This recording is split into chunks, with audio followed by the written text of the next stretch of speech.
और इसी बीच बड़ी खबर मिल रही है भोपाल से, जहां सांसद केपी यादव को तलब किया गया है। बीजेपी अध्यक्ष वीडी शर्मा ने तलब किया है। तो बड़ी खबर भोपाल से, सांसद केपी यादव को तलब किया गया है।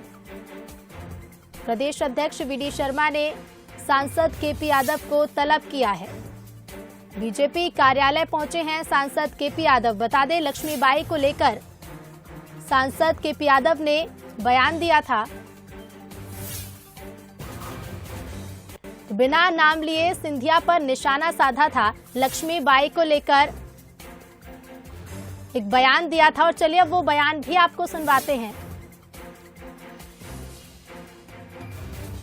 चाहे जीजा माता हो, चाहे रानी लक्ष्मीबाई हो, इन्हें कभी देश का कोई व्यक्ति नहीं बुला सकता। रानी लक्ष्मीबाई भी हमारे पास झांसी की ही थी और उनके शौर्य के बारे में भी हम सभी जानते हैं। और हम ये भी जानते हैं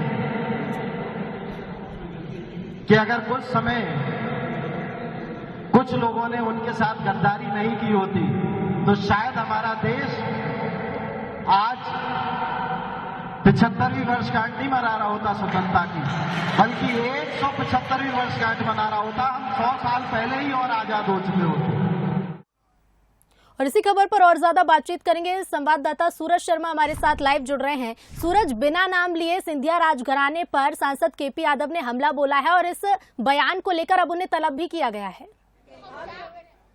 बिल्कुल, तो केपी यादव की बात करें तो लगातार अपने बयानों के कारण चर्चा में रहते हैं और एक बार फिर से बिना नाम लिए सिंधिया पर निशाना साधा है। और यही कारण है कि बीजेपी अध्यक्ष संगठन ने उन्हें भोपाल तलब किया है कि आखिर क्यों वो इस तरीके के बयान देते हैं। खासतौर से जिस तरीके के केपी यादव ने बयान दिया था कि हम आजादी का 75वां अमृत महोत्सव मना रहे हैं, लेकिन झांसी की रानी लक्ष्मीबाई के साथ यदि कुछ लोग गद्दारी नहीं करते तो हम आज 100 साल से ज्यादा की आजादी हो चुकी होती है, यानी 175वां अमृत महोत्सव हम आजादी का मना रहे होते। इसमें कहीं न कहीं बिना नाम लेते हुए सिंधिया घराने पर निशाना साधा है।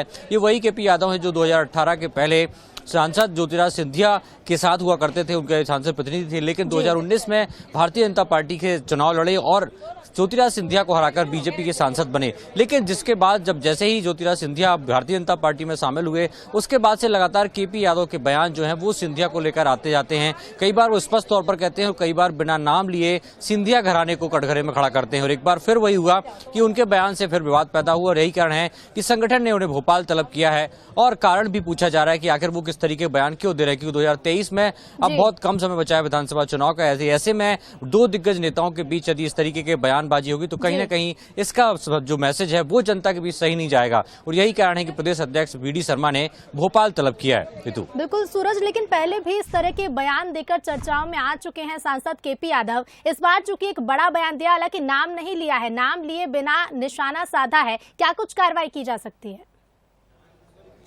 देखिए, बिल्कुल कारण बताओ नोटिस जैसा भारतीय जनता पार्टी करती है, शोकाज नोटिस दे सकती है या बयान को लेकर माफी मांगने की बात कह सकती है। संगठन का अपना विषय है किस तरीके के वो कार्रवाई करती है, क्योंकि इसमें नाम नहीं लिया गया। लेकिन सब जानते हैं, पूरे देश दुनिया में इस बात की खबर है कि और पहले भी भारतीय जनता पार्टी कहती थी कि किस तरीके से सिंधिया घराने ने गद्दारी की थी। और यही कारण है कि झांसी की रानी लक्ष्मीबाई को प्राण त्यागना पड़े, उनकी जान गई। यही कारण है कि लगातार भारतीय जनता पार्टी के निशाने पर घराना रहा है। लेकिन बीजेपी में आने के बाद सब कुछ सामान्य हो गया। लेकिन अब जिस तरीके से केपी यादव लगातार जो गुना सांसद है वो बिना नाम लिए घराने सिंधिया घराने को घेर रहे हैं, तो ऐसे में कहीं न कहीं उनकी मुश्किलें बढ़ सकती हैं। अब देखने होगा पार्टी संगठन इस मामले में अनुशासनात्मक किस प्रकार की कार्रवाई करती है और क्या केपी यादव से कोई शोकाज नोटिस जारी कर कारण बताओ कोई नोटिस जारी करेगी। ऋतु, बिल्कुल, क्या कुछ कार्रवाई होगी सूरज, देखना होगा। फिलहाल शुक्रिया आपका जानकारी के लिए। तो प्रदेश अध्यक्ष वीडी शर्मा ने सांसद केपी यादव को तलब किया और बीजेपी कार्यालय पहुंच गए हैं।